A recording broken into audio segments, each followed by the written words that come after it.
कहते त्रेता युग में भगवान शंकर एक बार अपनी अर्धांगिनी सती मैया के साथ, यहां जो दिखाई दे रही हैं आपको, ये सती जी नहीं है। कौन है? जोर से बोलिए। मां पार्वती है। और यही पार्वती मैया पिछले जन्म में सती मैया थी। मां भवानी को लेकर, सती मैया को लेकर शंकर भगवान कैलाश से उतरे और दंडकारण्य में अगस्त्य मुनि के आश्रम पर राम कथा सुनने गए। इसके पीछे भी एक कथा है।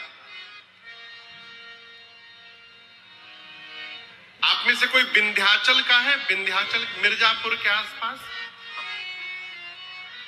हाँ ठीक है, देख लिए। हाँ, वहां विंध्य पर्वत है।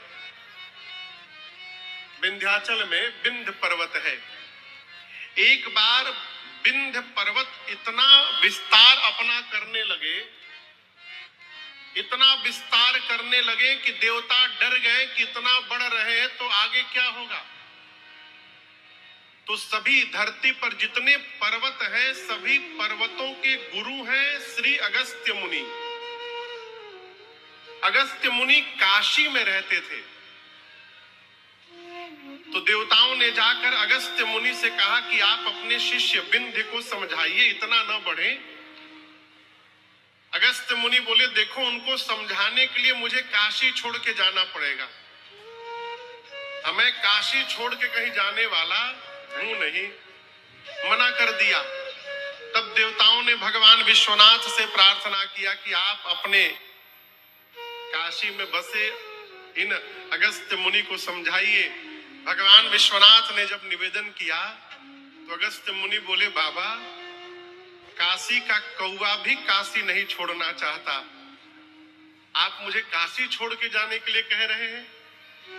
तब भगवान शंकर ने कहा कि मेरी आज्ञा है, आप जाइए और मैं वचन देता हूं, आप धरती के जिस कोने में रहिएगा, एक दिन सब परिवार आपके आश्रम पे आऊंगा और बैठ करके आपके मुख से 9 दिनों तक राम कथा को श्रवण करूंगा। ये मेरा वचन है आपको। तब अगस्त्य मुनि गए। जब गए तो विंध्य ने सिर झुकाकर उनको प्रणाम किया। आप जब रीवा जाते हैं ना प्रयाग से, तो एक जगह पड़ता है सिरमौर। जानते हैं आप लोग, सिरमौर जगह पड़ता है। ऐसी मान्यता है कि वहीं पर विंध्य पर्वत का सिर है। उसने सिर झुका के चरण में जब प्रणाम किया और प्रणाम करते करते पूछा, गुरुदेव आज्ञा करिए। तो अगस्त्य मुनि बोले, मैं जब तक लौट कर ना आ जाऊं, जैसे हो ऐसे ही बने रहना। बोलकर अगस्त्य मुनि दंडकारण्य में गए और आज तक उधर से लौटकर यहाँ काशी की तरफ नहीं आए। और आज भी वो उसी मुद्रा में, प्रणाम करने की मुद्रा में विंध्य पर्वत वहां पड़े हुए हैं। इसी वचन को पूर्ण करने के लिए भगवान शंकर सती मैया के साथ अगस्त्य मुनि के आश्रम में कथा सुनने गए। अगस्त्य मुनि तो देखे तो नाचने लगे, बिठा करके पूजन किया, आरती उतारी और 9 दिनों तक कथा सुनाए। लेकिन आपको सुनकर आश्चर्य लगेगा, सती मैया बगल में बैठी रही, लेकिन मां ने कथा नहीं सुनी। किसने सुनी? सुनी महेश परम सुख राम कथा बरज बखानी। केवल भगवान शिव ने कथा को श्रवण किया, केवल। बुरा न मानिएगा, भगवान से प्रार्थना करते हैं ऐसा कोई यहाँ ना हो, लेकिन जितने लोग यहाँ बैठे हैं सब कथा सुन ही रहे हैं, ऐसा आवश्यक नहीं है। और एक निवेदन करूं माताओं से विशेष करके, अभी दूसरा दिन है, पंडाल ये भर गया, कोई भी असली गहना पहन के ना आवे कथा में। मेरी प्रार्थना है आपसे। कई लोग काटने के लिए ही आते हैं, कथा सबकी मनोकामना पूरी करती है।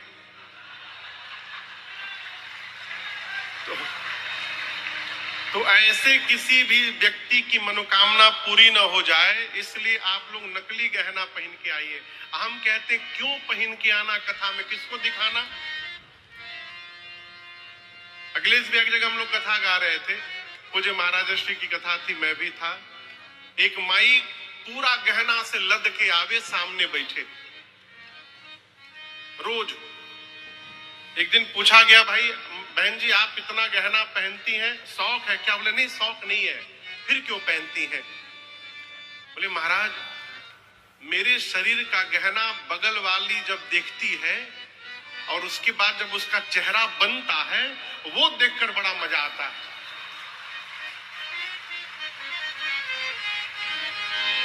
लेकिन उसमें से कहूं गहनवा यदि कट गया ना, तो फिर जो आपका चेहरा बनेगा। इसलिए मेरी प्रार्थना है बाद में पश्चाताप हो, इसलिए पहले ही सावधान रहना है। आज भले कोई पहन के आ गया है, हर 5 मिनट पर टोटे रहिएगा बानू, और कल से कोई ना पहन के आवे। पिछले साल हम लोग शहडोल एमपी में कथा गा रहे थे। मैं क्यों कह रहा हूं वो बता दूं आपको, ऐसी ही भीड़ थी। 6 दिनों के कथा में कम से कम 150 लोगों का चेन कटा, माताओं का। 6 दिन की राम कथा में पुलिस सक्रिय हुई, पुलिस भी परेशान। रोज 15-16 लोगों का कट जाए चेन। अंत में पुलिस ने सिविल ड्रेस में बहनों को बिठाया जो पुलिस में थी, पब्लिक के बीच में, और उनमें से 2 पकड़ा गई। उनको ले जाकर जब उनकी सेवा की गई थाने में, तो उन्होंने पूरा भांडा खोला। बोली हम लोग 15 लोग हैं, दूसरे राज्य से आए हैं, शहडोल से 1 घंटे की दूरी पर एक रेलवे स्टेशन के पास रुके हैं। रोज वहां से ट्रेन पकड़ के हम लोग आते हैं, कथा में काट के फिर ट्रेन पकड़ के वहीं जाके रहते हैं। ऊपर से क्या बोली, हम लोग तो महाराज जी के साथ ही घूमते रहते हैं।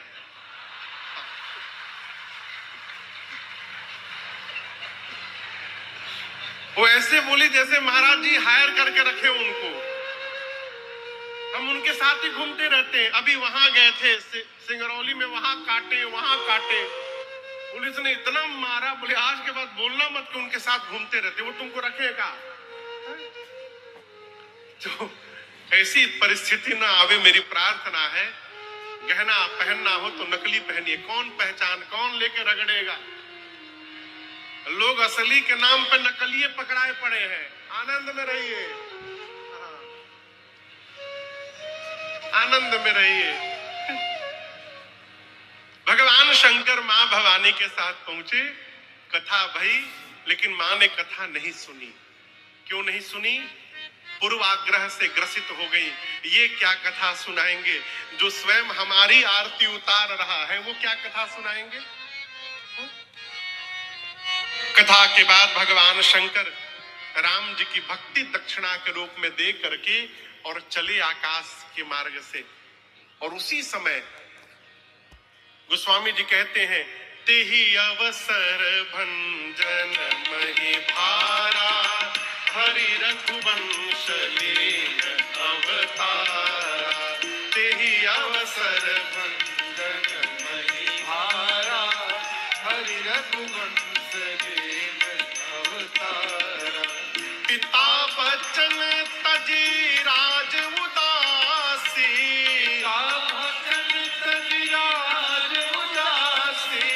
दंडक बन विचरत अविनाशी, दंडक बन विचरत अविनाशी। रावण मरन मनुज कर दादा, प्रभु विधि वचन के न चह साचा।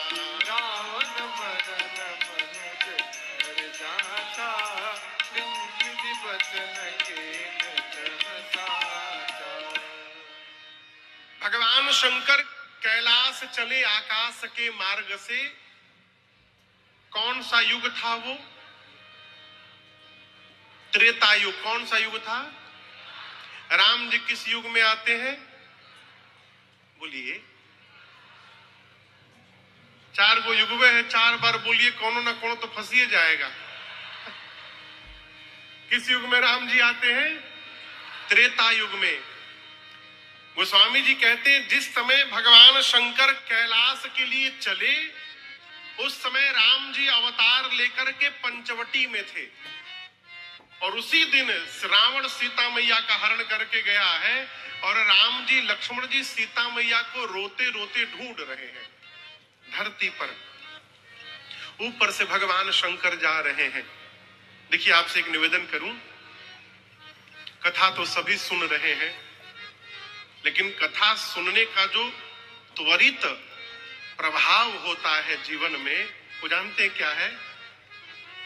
कथा सुनने के बाद यदि भगवान को देखने की प्यास बढ़ जाए तो समझिए आपने बैठ के कथा को श्रवण किया है।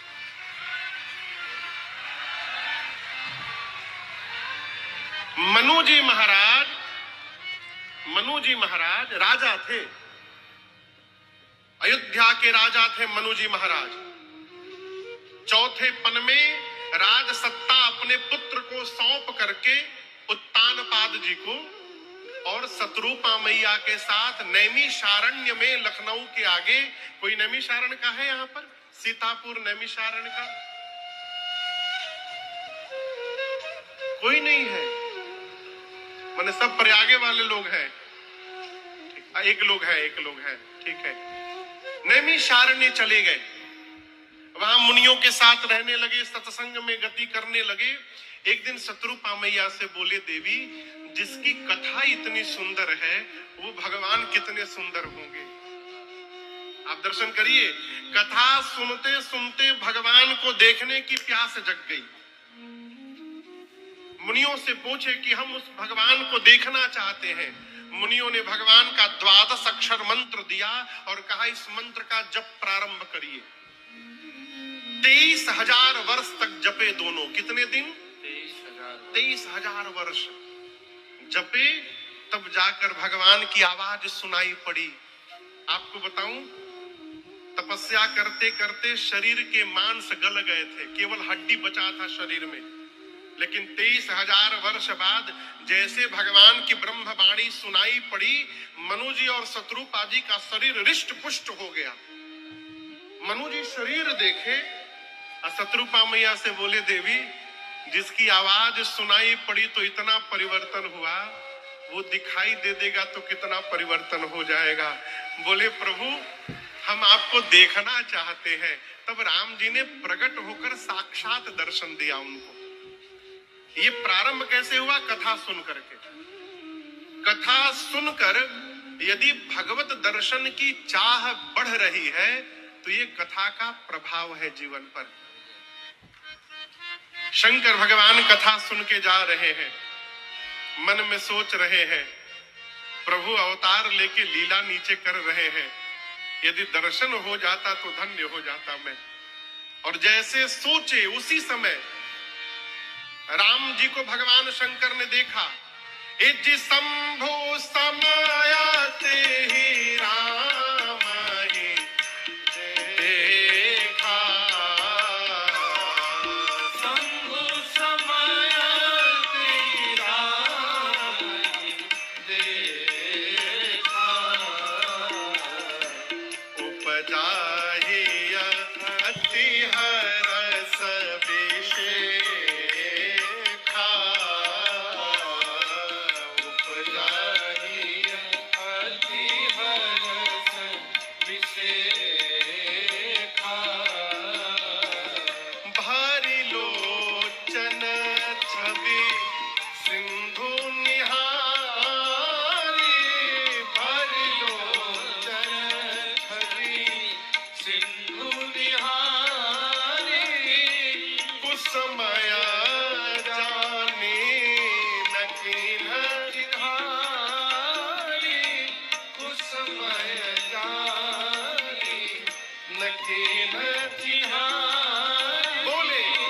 जय सच्चिदानंद